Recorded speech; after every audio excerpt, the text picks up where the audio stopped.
ಧರ್ಮಸ್ಥಳ ಗ್ರಾಮದಲ್ಲಿ ನೂರಾರು ಶವಗಳನ್ನು ಹೂತಿಟ್ಟ ಪ್ರಕರಣಕ್ಕೆ ಸಂಬಂಧಪಟ್ಟಂತೆ ಎಸ್ಐಟಿ ಅಧಿಕಾರಿಗಳು ತನಿಖೆಯನ್ನು ನಡೆಸ್ತಾ ಇದ್ದು ಈಗ ಈ ಪ್ರಕರಣ ಮತ್ತೊಂದು ಸ್ವರೂಪವನ್ನು ಪಡೆದುಕೊಂಡಿದೆ. ಬುರುಡೆ ಗ್ಯಾಂಗ್ಗೆ ಕೊನೆಗೂ ಎಸ್ಐಟಿ ಅಧಿಕಾರಿಗಳು ನೋಟಿಸ್ ನೀಡಿದ್ದು ಸೋಮವಾರ ವಿಚಾರಣೆಗೆ ಒಂದು ವೇಳೆ ಬಾರದೇ ಇದ್ದಲ್ಲಿ ಬಂಧಿಸುವ ಎಚ್ಚರಿಕೆಯನ್ನ ನೀಡಿದೆ. ಈ ಕುರಿತ ಡೀಟೇಲ್ಸ್ ಇಲ್ಲಿದೆ, ನೀವೇ ನೋಡಿ.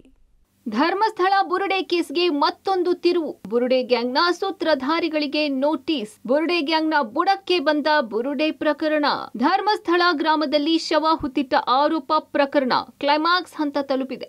1 ವಾರದೊಳಗೆ ಈ ಪ್ರಕರಣವನ್ನು ಮುಗಿಸಿ ಎಂದು ಸರ್ಕಾರ ಸೂಚನೆಯ ಬೆನ್ನಲ್ಲೇ ಎಸ್ಐಟಿ ಟೀಮ್ ಮತ್ತಷ್ಟು ತನಿಖೆಯನ್ನು ಚುರುಕುಗೊಳಿಸಿದೆ. ಬುರುಡೆ ಮ್ಯಾನ್ ಚಿನ್ನಯ್ಯನ 183 ಹೇಳಿಕೆ ಎಸ್ಐಟಿ ಅಧಿಕಾರಿಗಳಿಗೆ ತಲೆನೋವಾಗಿ ಪರಿಣಮಿಸಿತ್ತು. ಹೀಗಾಗಿ ಚಿನ್ನಯ್ಯನನ್ನ ಮತ್ತೆ 2 ದಿನಗಳ ಕಾಲ ಶಿವಮೊಗ್ಗ ಜೈಲಿನಲ್ಲೇ ಎಸ್ಐಟಿ ಅಧಿಕಾರಿಗಳು ವಿಚಾರಣೆ ನಡೆಸಿದ್ರು. ಆದ್ರೆ ಇದೀಗ ಬುರುಡೆ ಕೇಸ್ ಮತ್ತೊಂದು ಸ್ಫೋಟಕ ತಿರುವು ಪಡೆದುಕೊಂಡಿದೆ. ಮತ್ತೊಮ್ಮೆ ಎಸ್ಐಟಿ ಟೀಮ್ ಬುರುಡೆ ಗ್ಯಾಂಗ್ಗೆ ನೋಟಿಸ್ ನೀಡಿ ವಿಚಾರಣೆಗೆ ಹಾಜರಾಗುವಂತೆ ಖಡಕ್ ಸೂಚನೆ ನೀಡಿದೆ. ಒಂದು ವೇಳೆ ನೆಪ ಹೇಳಿ ತಪ್ಪಿಸಿಕೊಂಡ್ರೆ ಬಂಧಿಸಿ ಕರೆ ತರುವ ಎಚ್ಚರಿಕೆ ನೀಡಿದೆ.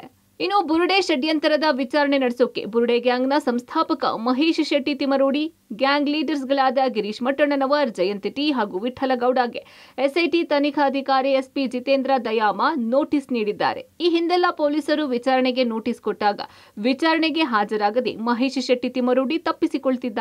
ಆದರೆ ಸೋಮವಾರ ಬೆಳಗ್ಗೆ 10:30ಕ್ಕೆ ಬೆಳ್ತಂಗಡಿಯ ಎಸ್ಐಟಿ ಕಚೇರಿಗೆ ಹಾಜರಾಗಲು ಖಡಕ್ ಸೂಚನೆ ನೀಡಿದೆ. ವಿಚಾರಣೆಗೆ ಹಾಜರಾಗದೇ ಇದ್ರೆ ಬಂಧನ ಮಾಡುವ ಎಚ್ಚರಿಕೆ ನೀಡಲಾಗಿದೆ. ಇನ್ನು ನೋಟಿಸ್ನಲ್ಲಿ ಹಲವು ಅಂಶಗಳನ್ನು ತನಿಖಾಧಿಕಾರಿ ದಯಾಮ ಉಲ್ಲೇಖಿಸಿದ್ದಾರೆ. ತನಿಖೆಯಲ್ಲಿ ಕಂಡುಕೊಂಡಂತೆ ಪ್ರಕರಣದ ಕುರಿತಂತೆ ಹಲವು ಸಂಗತಿಗಳನ್ನ ಮತ್ತು ಸಂದರ್ಭಗಳನ್ನ ತಮ್ಮಿಂದ ಖಚಿತಪಡಿಸಿಕೊಳ್ಳುವ ಬಗ್ಗೆ ನಿಮ್ಮನ್ನು ವಿಚಾರಿಸುವುದು ಅಗತ್ಯವಾಗಿದೆ ಅಂತ ನೋಟಿಸ್ನಲ್ಲಿ ಮೆನ್ಷನ್ ಮಾಡಿದ್ದಾರೆ. ಇನ್ನು ತನಿಖೆಯ ಮುಖ್ಯಸ್ಥರಾದ ಪ್ರಣವ್ ಮೊಹಾಂತಿ ನಿನ್ನೆ ಬೆಳ್ತಂಗಡಿ ಎಸ್ಐಟಿ ಕಚೇರಿಗೆ ಭೇಟಿ ನೀಡಿದ್ದಾರೆ. ಕಚೇರಿಗೆ ಆಗಮಿಸಿದ ಅವರು ಎಸ್ಐಟಿ ಅಧಿಕಾರಿಗಳ ಸಭೆ ನಡೆಸಿದ್ದಾರೆ.